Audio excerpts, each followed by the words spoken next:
So for our next video here, we are going to cover the blog. So adding blog post items and getting them into the correct categories here. So it seems like somebody on your team has already been doing this for a while, but I'll just cover it anyway. So again, you end up on the dashboard here when you first get logged in. We'll just come right down here to posts. And you can see a list of all of the blog posts that are on the website. There's a couple here that have been drafted and I guess maybe need to be finished up before they're published.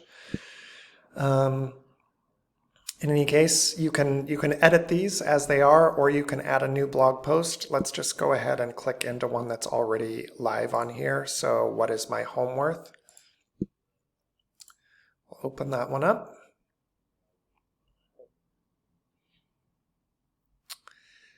And we can see here that we have a title, which is what gets displayed here and immediately inside the post.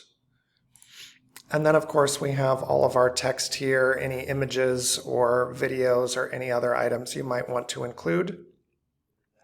Over here on the right-hand side, we've got categories and tags that are included here. So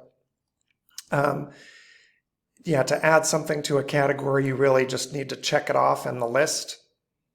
You can add new categories as needed, but there are quite a few already.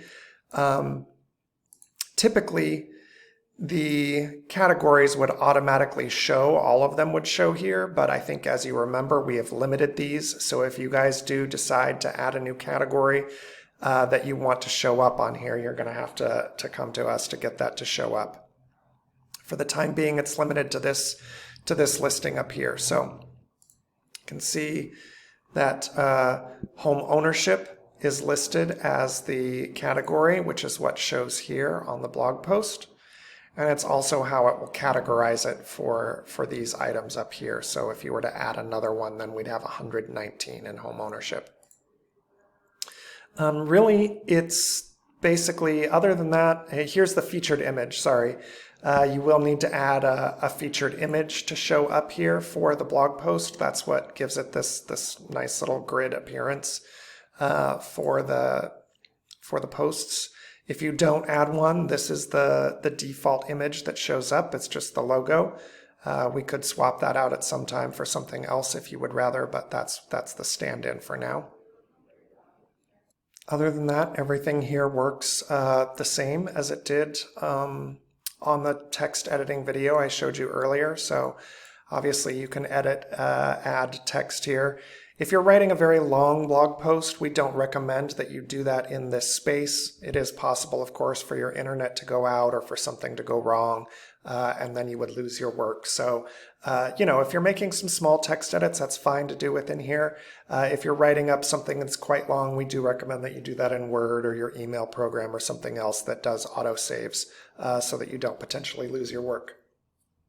I think the only other thing to show here is this status. It looks like you guys are already familiar with that, but if you want to keep working on a blog post and not have it show on the front end of the site, you can just keep it as a draft. And that way it won't be published on the front end, but it will be saved here on the back end of the website. I think that is it for blog posts. Thank you so much.